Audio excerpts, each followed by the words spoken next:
नमस्कार दोस्तों, मैं एक के राज। आज मैं आप लोग के लिए लेकर आए हैं क्लास 12th मॉडर्न फिजिक्स का पार्ट 5। आज मैं आप लोग को एक ऐसे टॉपिक के बारे में बताएंगे, एक ऐसे घटना के बारे में बताएंगे जो अदृश्य है, यानी अदृश्य घटना के बारे में हम आप लोग को बताएंगे। उस अदृश्य घटना का नाम है रेडियो सक्रियता। तो यह एक ऐसी घटना है कि जिसमें कोई तत्व स्वतः विखंडित होते हैं। जब कोई तत्व स्वतः विखंडित होते हैं तो उसे रेडियो सक्रिय कहा जाता है। उस तत्व को रेडियो सक्रिय कहा जाता है तथा उस घटना को रेडियो सक्रियता कहते हैं। इन चीजों के बारे में जानने के पहले रेडियो सक्रियता के इतिहास के बारे में जानेंगे। तो रेडियो सक्रियता का जो खोज हुआ था वो एक घटनाक्रम में हुआ था। कैसे हुआ था? तो एक फ्रांस के वैज्ञानिक थे, 1896 ईस्वी की बात है। एक फ्रांस के वैज्ञानिक थे जिनका नाम था हेनरी बेकेरेल। इनके अलमीरा में एक एस्क रखा हुआ था यूरेनियम का, जिसका नाम था पिंच ब्लेंड। तो पिंच ब्लेंड एस्क रखने से एक अलमीरा में उसके अंदर रखे फोटोग्राफ खराब होने लगा। तो उन्होंने सोचा कि इस पिंच ब्लेंड से का जो एस्क है यूरेनियम का, इस यूरेनियम से कोई अदृश्य किरण निकल रहा है जो इस फोटोग्राफी प्लेट को क्षय कर रहा है, नष्ट कर रहा है। उन्होंने इन्हीं चीजों को ध्यान में रखकर यह खोज किया था रेडियो सक्रियता का। लेकिन 1898 में एक और वैज्ञानिक आए जो दंपति थे। दंपति का मतलब होता है पति और पत्नी। उसका पत्नी का नाम था मैडम क्यूरी और पति के नाम था पियारे क्यूरी। इन दोनों ने यह सुझाव दिया। कब दिया था? 1898 में। यह सुझाव दिया कि कुछ ऐसे और भी, यानी कहने का मतलब कि एटॉमिक घटना है। इन्होंने बताया कि जो ये अदृश्य किरणें निकल रही है एटॉमिक घटना है। ऐसी घटना केवल यूरेनियम में नहीं होती, और भी ऐसे एलिमेंट्स हो सकते हैं जिसके अंदर ऐसे घटना घट सकता है। तो उन्होंने 1903 ईस्वी में एक एलिमेंट खोजा था। पिंच ब्लेंड से एक अलग एलिमेंट निकाला, रेडियम, जिसके अंदर रेडियो सक्रियता का गुण यूरेनियम से 4 गुना अधिक था। तो इन दोनों ने मिलकर पिंच ब्लेंड से एक दंपति जो थे मैडम क्यूरी और पियारे क्यूरी, इन दोनों ने मिलकर 1903 ईस्वी में एक एलिमेंट रेडियम खोज किए जिसमें यूरेनियम से 4 गुना अधिक रेडियो सक्रियता का गुण पाया गया। लेकिन इन्हीं के बीच एक और वैज्ञानिक आए, रदरफोर्ड, जिन्होंने निकलने वाली अदृश्य किरणों के बारे में अध्ययन किया। इन सभी चीजों को हम बारी बारी से आपको बताएंगे। तो पहले आप लोग रेडियो सक्रियता के डिफिनेशन लिखिए कि रेडियो सक्रियता किसे कहते हैं। तो वे तत्व जो स्वतः विखंडित होकर अदृश्य किरण निकालता है, यानी वे तत्व जिसे स्वतः विखंडित होकर अदृश्य किरणें निकालते हैं या जिससे अदृश्य किरणें निकलती है, उसे हम रेडियो सक्रिय तत्व कहते हैं तथा इस घटना को रेडियो सक्रियता कहते हैं। आप एक बार मिला लीजिए। तो वे तत्व जो स्वतः विखंडित होकर अदृश्य किरणें निकालते हैं या जिससे अदृश्य किरणें निकलती है, उसे रेडियो सक्रिय तत्व कहते हैं तथा उस घटना को रेडियो सक्रियता कहते हैं। इस अदृश्य किरणों के बारे में 1902 ईस्वी में रदरफोर्ड ने एक चर्चा किया, मतलब अदृश्य किरणों का अध्ययन किया कि इस अदृश्य किरणों में क्या प्रॉपर्टी पाया जाता है। उन्होंने क्या किए कि इस किरणों को विद्युतीय और चुंबकीय क्षेत्र के बीच प्रवाहित किए और प्रवाहित करके देखा। तो उसके प्रवाहित करने से क्या रिजल्ट निकला, ये आप एक चित्र के माध्यम से देख लीजिए। उन्होंने कहा कि एक रेडियो एक्टिव एलिमेंट लिए, हाँ, ये भी जान लीजिए कि रेडियो एक्टिविटी एलिमेंट यूरेनियम और रेडियम ही नहीं, आजकल ऐसे 40 एलिमेंट का खोज हो चुका है जिसमें रेडियो सक्रियता का गुण पाया जाता है। तो आइए यहाँ पे रदरफोर्ड ने इनके किरणों का अध्ययन किया। तो उन्होंने क्या किया कि एक कोई एलिमेंट लिया, कैसा एलिमेंट लिया? रेडियो सक्रिय एलिमेंट, रेडियो एक्टिव एलिमेंट लिए, और उस रेडियो एक्टिव एलिमेंट को, तो रेडियो एक्टिव एलिमेंट है और इसके यहां पे मिटा देते हैं, और इस रेडियो एक्टिव एलिमेंट से निकलने वाली अदृश्य किरणों के बीच क्या लाया? विद्युतीय और चुंबकीय क्षेत्र। तो इन्होंने देखा कि कुछ किरणें जो है वो विद्युत क्षेत्र के धनावेश की ओर मुड़ रहे हैं, और कुछ किरणें जो है वो विद्युत क्षेत्र के ऋण आवेश की ओर मुड़ रहा है, तथा कुछ किरणें जो अदृश्य हैं उस पर कोई प्रभाव नहीं पड़ रहा है। तो जो किरणें धन आवेश की ओर मुड़ा और जो किरणें ऋण आवेश की ओर मुड़ा, और जो किरणें पर कोई प्रभाव नहीं पड़ा, यानी 3 प्रकार के जो किरणें मिला, उसका नाम रखा गया अल्फा किरणें, बीटा किरणें और गामा किरणें। तो अल्फा किरणें किसे कहा गया? तो जो एलिमेंट, जो किरणें ऋण आवेश की ओर मुड़ा उसे अल्फा किरणें,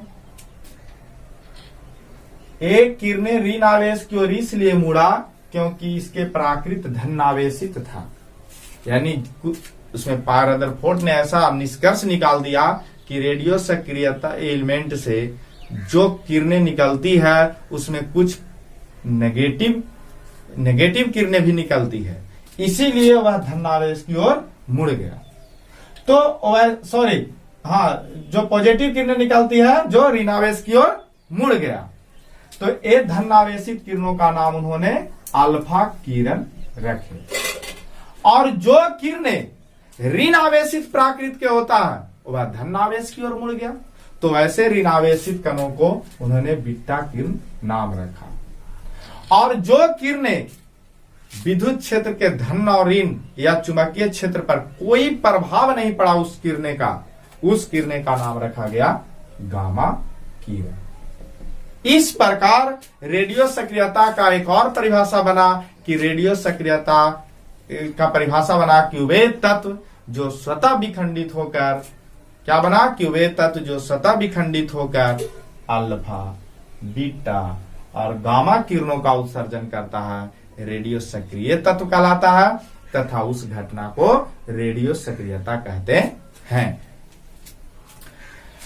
अब देखेंगे कि जो रेडियो सक्रियता की घटना हुई, यानी जो अल्फा, बीटा और गामा किरणें निकला, इस किरणों के निकलने से इस रेडियो एलिमेंट रेडियो सक्रिय तत्व पर क्या प्रभाव पड़ा, यानी रेडियो सक्रियता के विखंडन के क्या नियम है, यानी इसमें क्या विशेषता है। तो पहला बात तो है कि यह जो रेडियो सक्रियता की जो घटना है वो सभी तापों पर संभव है, यानी यह क्रिया निरंतर चलने वाली एक क्रिया है। तो आप इसके नियम में पहला में लिख लें कि यह क्रिया निरंतर चलने वाली है, यानी रेडियो सक्रियता की जो घटना है ये निरंतर चलने वाली प्रक्रिया है जो सभी तापों पर संभव है, जो सभी तापों पर संभव है। दूसरा है कि यदि इस रेडियो सक्रिय तत्व से अगर अल्फा कण निकल जाता है, ध्यान दीजिएगा दूसरा में कि यदि रेडियो सक्रिय तत्व से अल्फा किरणें निकल जाती है तो उस तत्व के, जैसे मान लो कि कोई तत्व है रेडियो सक्रिय तत्व, उस तत्व के परमाणु संख्या में अगर यहां से अल्फा किरणें निकल जाए तो उसके परमाणु संख्या में 2 इकाई की कमी और परमाणु द्रव्यमान में 4 इकाई की कमी होती है। जैसे एग्जांपल देख लो कि यूरेनियम 92 यूरेनियम 235 है और इससे अगर अल्फा कण निकल जाता है तो अल्फा कण निकल जाएगा तो परमाणु संख्या में 2 इकाई की कमी, यानी यहाँ पे परमाणु संख्या 90 हो जाएगा और इसमें 4 इकाई की कमी, यानी यहाँ पे Z बराबर क्या आ जाएगा, A बराबर 231। फिर तीसरा है कि यदि रेडियो सक्रिय तत्व से बीटा किरणें निकल जाता है, मान लो कि कोई तत्व है रेडियो सक्रिय तत्व और यहां से कौन किरण निकल जाएगा, बीटा किरणें निकल जाता है, तो उसके परमाणु संख्या में 1 की वृद्धि हो जाती है और परमाणु द्रव्यमान में कोई प्रभाव नहीं पड़ता है। जैसे मान लो कि एक कण है यूरेनियम 235, एक तत्व है यूरेनियम 235 और इससे अगर बीटा किरणें निकल जाता है तो बीटा किरणें निकल जाने पर इसके परमाणु संख्या में 1 वृद्धि हो जाएगा, यानी 92 से 93 हो जाएगा, लेकिन इसके परमाणु संख्या में कोई परिवर्तन, परमाणु द्रव्यमान में कोई परिवर्तन नहीं होता है। और चौथा में लिखिए कि यदि रेडियो सक्रिय तत्व से गामा किरणें निकलता है तो क्या होता है। तो अगर रेडियो सक्रिय से गामा किरणें निकलती है तो उस तत्व के परमाणु द्रव्यमान में या परमाणु संख्या में कोई परिवर्तन नहीं होता है, वो जैसे के तैसे रह जाएगा। जैसे गामा किरण है तो गामा किरणें जब निकलती है तो उसका इसमें कोई चेंज नहीं आता है। ये आपका रेडियो सक्रियता के 4 नियम हुए। इसे क्वेश्चन क्लास 12th में पूछ लिया गया था। तो पूछा था कि जैसे देखो क्वेश्चन हम आपको यहां पर दिखाते हैं, पूछा गया था कि 92 यूरेनियम 235 से अगर अल्फा कण निकल जाए और यहां पे कुछ नहीं दिया, फिर यहां पे लिखा बीटा किरणें और यहां पे लिख दिया Z और A। अब बोला कि फाइंड वैल्यू ऑफ, मतलब Z और A का मान निकाले। तो सबसे पहले हमने बताया कि अल्फा किरणें निकलती है तो इसमें 2 इकाई की कमी होगा, तो 92 - 2 बराबर 90 और उसके परमाणु द्रव्यमान में 4 इकाई की कमी होती है तो 235 - 4 बराबर 231 और बीटा कण निकल जाए तो 1 की वृद्धि होगी, यानी 90 + 1 बराबर 91 और इसमें कोई परिवर्तन नहीं होगा। तो इस प्रकार Z बराबर 91 और A बराबर क्या आ जाएगा, यानी परमाणु संख्या 91 और परमाणु द्रव्यमान आ जाएगा या द्रव्यमान संख्या 231। ये क्वेश्चन आपको बोर्ड एग्जाम में पूछ लिया गया है। ऐसे और भी क्वेश्चन आ सकता है, कभी कभी ऑब्जेक्टिव में ही आ जाता है कि यदि किसी तत्व से, रेडियो सक्रिय तत्व से अल्फा कण निकाल लें तो उसके द्रव्यमान संख्या में कितना परिवर्तन होगा। तो द्रव्यमान संख्या या परमाणु द्रव्यमान में 4 इकाई की कमी होती है और परमाणु संख्या में 2 इकाई की कमी होती है। ये हमेशा याद रखेंगे। अब हम लोग देखेंगे कि अल्फा, बीटा तथा गामा किरणों में के गुणों की तुलना करेंगे, मतलब अल्फा किरण और बीटा किरण और गामा किरण में कौन कौन से गुण पाया जाता है और क्या क्या उसमें डिफरेंट होती है। तो पहला तो हम लोग देख लेंगे कि अल्फा किरण धनावेशित होता है। कैसे? क्योंकि धनावेशित होने के कारण ही यह ऋण आवेश की ओर मुड़ा। दूसरा है बीटा किरण, तो बीटा किरण ऋण आवेशित होते हैं क्योंकि वह धनावेश की ओर मुड़ गया है। अरे ऋण आवेश के है तब न धनावेश की ओर मुड़ा। आप लोग पढ़े होंगे कि समान आवेशों के बीच प्रतिकर्षण और भिन्न आवेशों के बीच आकर्षण होता है। और गामा किरण में उदासीन होता है क्योंकि न धन आवेश की ओर मुड़ा और न ही है ऋण आवेश की ओर मुड़ा। तो इसकी तुलना आता है परीक्षा में कि अल्फा तथा बीटा तथा गामा किरणों के गुणों की तुलना करें तो आप इस प्रकार करें। तो एक तरफ लिखेंगे अल्फा किरणें, फिर लिखेंगे बीटा किरणें, फिर लिखेंगे गामा किरणें। तो इसका पहला अंतर में होगा कि यह धन आवेशित होते हैं, क्योंकि धन आवेशित है तब न ऋण आवेश की ओर मुड़ जाता है। फिर है बीटा किरणें, तो इसमें लिखिए कि यह किरणें ऋण आवेशित होते हैं। और उसके बाद गामा दाने लिखेंगे क्या कि यह किरणें उदासीन होते हैं। यह उदासीन होते हैं यानी धन आवेश या ऋण आवेश का कोई प्रभाव इस पर नहीं पड़ता है, इसीलिए नहीं सीधा निकल। अल्फा दाने लिखिए कि अल्फा किरणों का वेग प्रकाश के वेग का लगभग 1/10 भाग होता है। और बीटा में लिखिएगा कि इन किरणों का वेग प्रकाश के वेग का लगभग 9/10 भाग होता है। और गामा किरणों में होगा कि इस किरणों का वेग जो होता है वह प्रकाश के वेग के लगभग बराबर होते हैं।